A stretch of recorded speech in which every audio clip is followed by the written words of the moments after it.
Hey guys, today I'm gonna show you something I did in the Code 2, and if you haven't played it yet, go play that first. It's really awesome, and also this contains a huge spoiler on the Code 2, so definitely play that first, or this wouldn't be a surprise to you when you play it.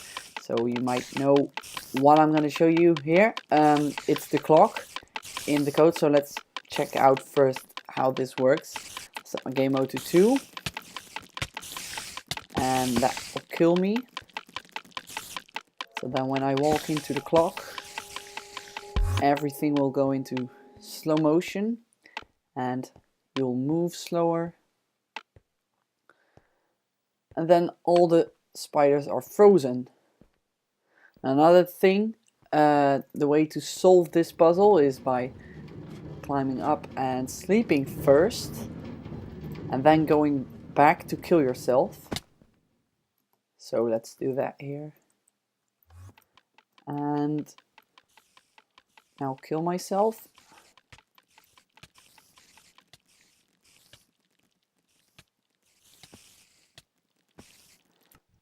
And then you'll respawn over here.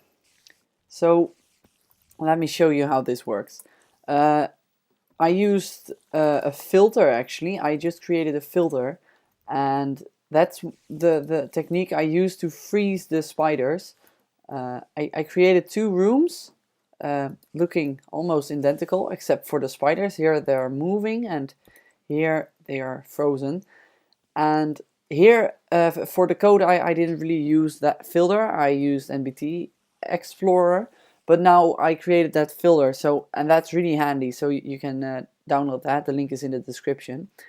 Anyway, I'm going to show you the redstone behind this, because the clock is here, and when you step in it, that will trigger these spawners, and that will trigger this pressure plate, which is going to teleport you. Also, I used a lot of spawners over here. Those spawn falling sand entities. As you can see, they're moving a little bit. That's because they're falling sand entities, and you can walk in those blocks. So yeah, that's pretty cool. But I used 1.6. I made this map in 1.6, and you didn't have the summon command back then. So that's why I used the spawners. Anyway, I'm gonna show you how this redstone here works. It's not that much redstone, but it's quite advanced. Basically, every time you these spawners spawn an item on top of this pressure plate, that can be caused by walking over here or over here. This is the other room with the clock where you're frozen. And these spawn an item on that pressure plate, and that's basically gonna toggle this redstone block, as you can see. And then it's toggled. And then all these command blocks make you slower, so they give you the slowness effect. And set the difficulty to 0 to make the spiders disappear, and then they're gonna teleport you to the other room where the spiders are frozen. And another thing it does, I created this scoreboard, and this one is gonna set it to 0, and here when you get teleported back, this is gonna set the difficulty back, and it's gonna set the scoreboard time off to 1. And let's see, it's gonna remove the effects, and of course it's gonna play a fancy sound. Yeah. So why I used the time off command, that's because you need to be able to sleep. And here is a bed. Oh, there's also a spider. For some reason they can climb up.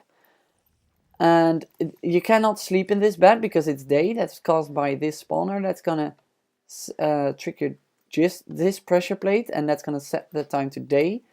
And what it does as well is it's gonna make sure that when you use creative mode to get over here, or you're just pro and you just manage to pass by those spiders, then you'll be teleported back to the beginning. I did not get teleported now. That was because you will only get teleported back when, let's see, when your score slept is set to 0. So let's do that.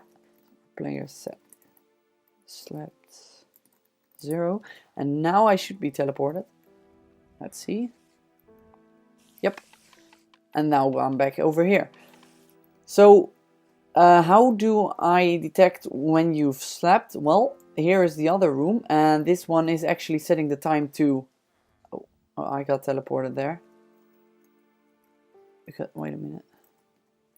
Basically, there, as you saw, there's a command block over there saying time off, and it sets it to 1 or to 0, and basically that remembers whether you are in the frozen part of the puzzle or in the non-frozen part of the puzzle.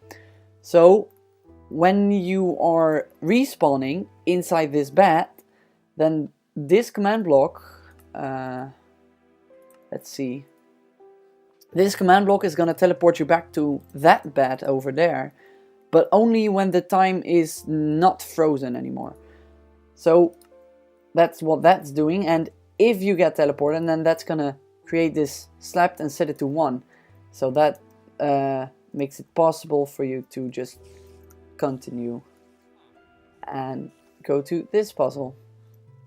So yeah, that's it. I guess most people just wanted to know how I did the clock because of the falling sand entities.